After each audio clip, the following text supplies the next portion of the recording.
ያሉ ሰዎች አንተና እሷ ኑሐሚን ማለት ነው ፍቅረኛሞች እንደሆናችሁ ጠጭቶ አያውቁም አሉ ወይ? እሱ ልናገርና እሱ ምትሰውዬ ልትል እንዴት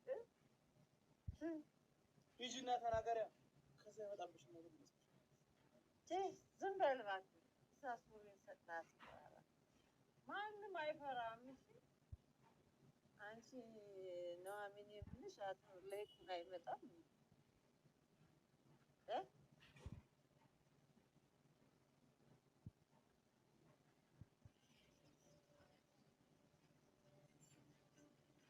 አንቺ ቆይ እስካሁን ለምን ሻንጣሽን ይዘሽ አልሄድሽም? መቼም እናትሽ ቤቱን እንደዚህ በአንድ እግሩ ካቆመችው በኋላ እዚህ ቤት አኖረኛለች ብለሽ እንደማታስቢ ያውቃለሁ። እሺ ስለ እናቴ በጣም ይቅርታ። ደግሞ ራሷን ጠይቃ የመጣችው አሁንም ቢሆን ግን አቶ ለይኩን ላውራ ብላ ነው ተመልሳ ምን ይወጣል? እለምነዋለሁ፣ አናግረዋለሁ። ቆይ የእናንተ ዘር ከልመና ውጭ ሰርቶ ወገት አያውቅም እንዴ? ምን ይደረግ ብለሽ ነው? ማለት ምን ይደረግ ብለው ነው? አባትህ እኮ እንደዚህ ላይ ዳረገ። እኔ ስለሱ አይመለከተኝም። አሁን ኮተትሽን ሰብስቢና ከእናትሽ ከዚህ ቤት ትልቅ ብለሽ ውጭ። ግን እኮ አስፈልጎታል ማለት በጣም ጠቅሞታል። አንቺ እዚህ ፊት ለፊትሽ እኮ እያወራችሽ ያለችው ሴት የማንም ትምህርት ሴት አይደለች፣ ክብር ያላት ሴት። ካጠፋው በጣም ይቅርታ። ይልቅ ዛሬ አንድ ጠቃሚ ነገር አግኝቻለሁ። ምንድን ነው እሱ? የእርግዝና መመርመሪያ። ምን? የማን ነው? እስቲ እኔም ሳየው ልክ እንደዚህ ነበር የደነገጥኩት።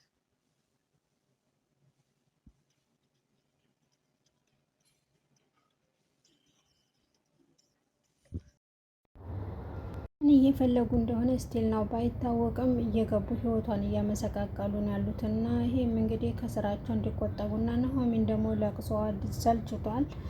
ያው ሰው ሁሌ ነው የምታለቃቅሰው እንዳያችሁት፣ በቃ ቦታውን ለመስቀልቀል ነው ያወጣችሁ። በቀጣዩ ቪዲዮ እንግዲህ ምን ሊፈጠር እንደሚችል አብረን የምናየው ይሆናል። ውድ ቤተሰቦቼ ይህን ቻናል ሰብስክራይብ ያላረጋችሁ ሰብስክራይብ በማለት ተቀላቀሉ። እናም እንግዲህ ምንድነው የኤደን እናት እየፈለገች ያለችው አሁንም ቢሆን በጣም የምትገርም ሴት ይሆናል። እንዴት ሰው በዚህ ልክ ራስ ወዳድ ይሆናል? በእርግጥ ማንም ራሱን የሚጠላ የለም፣ ግን ያን ሁሉ ነገር አርጋ ያን ሁሉ በደል አርጋ በኑሐሚንና በኑሐሚን አባት ያን ሁሉ በደል በድላ ሽምጥጥ አርጋ ደግሞ አይኗን በእንትን አብሳ በቃ ምንም እንዳልተፈጠረ ደፍራ ቤት ድረስ መታ እግሩ ላይ የምትወርቀው ሰው በዚህ ልክ ሲደፍር አይቼ አላቅም ማለት ነው። እና የሷ ነገር በጣም የሚያስፈራ ነው። እንዴት እንደምታስመስል ከልጅቷ ብሳ ቁጭ አለች ማለት ነው እናትየው። እና የኤደን ነገር እየገረመኝ እያለ የእሷ ደግሞ ይለያል በጣም የእውነት። እና ግን ተሰማ በጣም ጎበዝ ነው፣ ይመቸው እላለሁ። በቃ ለምን እንደመጣች ምን ፈልጋ እንደመጣች እሱ ገብቶታል ማለት ነው። ምንም ሊሰማት አልፈለገም። በቃ እውነት በጣም የሚገርም ነገር ነው። ሴትዮ እንግዲህ የምትፈልገው ምንድነው? ተሰማ ደግሞ ያው ቤት ውስጥ የገባው ደልቶት ይኖራል ብላ ነው፣ ለጥቅሟ ስትል ነው እንጂ ለማንም ለመጥቀም አይደለም። እና ባሏንም ፈልጋም አይደለም ማለት ነው፣ ለሱም ብላ አይደለም። እሷ ግን ምንድነው እያሰበች ያለችው? እንግዲህ የድሮ ቤቷን ማለት ነው። አቶ ለይኩን ምናልባት ካስመለሳት፣ በአቶ ተሰማም ደግሞ በሱ በኩል በለይኩን ማለት ነው ባለ ሀብታም ስለሆነ ያው በተሰማ ምናምን ነገር አድርጋለት ለምን ተሰማን ለማናገር ነው ቤት ድረስ የመጣችው። እና ቤት ድረስ መታ ምንድን ያደረገችው እያስመሰለች ምናምን ነገር በቃ በሰራችው ነገር ላይ እንደተጸጸተች በቃ በስሯ ብዙ ነገሮች እንደከፋት ምናምን እያስመሰለች ነበር። ግን አቶ ተሰማ ሊረዳት አልቻለም ማለት ነው እንዳያችሁት።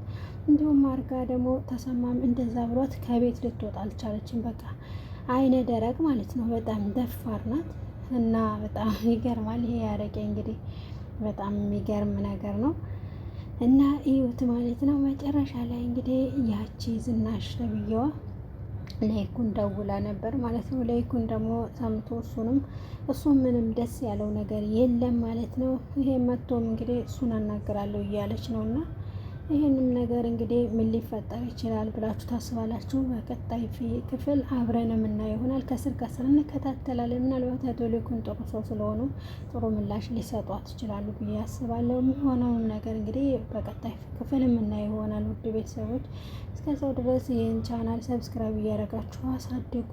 አላማዬ እንግዲህ 50 ሺህ መግባት ነው። ሰምታችኋል። ምክንያቱም ድራማው በቃ እንደተለቀቀ ወደ እናንተ ቶሎ እንዲደርስላችሁ ነው ውዶችዬ። ሌላው እንግዲህ ከዚህ ክፍል ላይ የምናነሳው ምንድን ነው መሰላችሁ?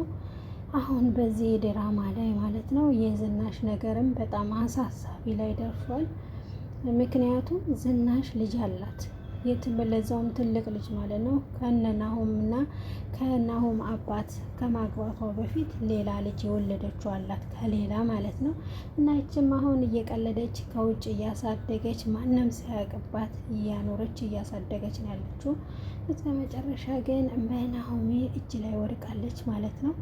አሁን እንግዲህ ለዚህ ሴትዮ ደግሞ ያሏት አማራጭ ምንድን ነው? ከናሁሜን ጋራ ናሁሜን ሚስጥሯን ጠብቃ እሷም ጠብቃ እኩል ስለሆኑ የሚያስፈልጋትን ነገር እያደረገች በስምምነት ያው መቀጠል ነው ያለባት ማለት ነው።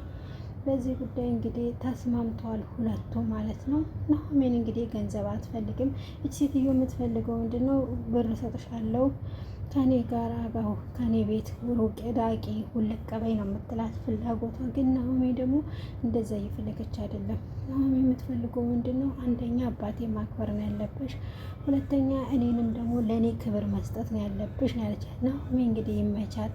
ግን በስተመጨረሻም ደግሞ ያው በዝናሽ እርቅ ላይ በዝናሽ እጅ ላይ ወድቃለች ማለት ነው። ኤደን ተብዬዋ እንግዲህ በጣም የሚያስጠላ ነገር ነው በእርግጥ ያደረገችው።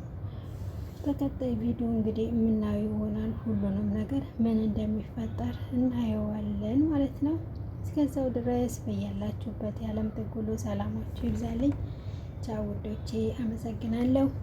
ዘይሩኝ፣ እኔም እዘይራለሁ ውዶቼ። እሺ፣ በህብረት እናድጋለን ማለት ነው። ቪዲዮን ደግሞ እስከ መጨረሻ ማስታወቂያ ታሳልፉ ማለት ነው። ተገቢው ነገር አርጉ። እሺ፣ ቻው።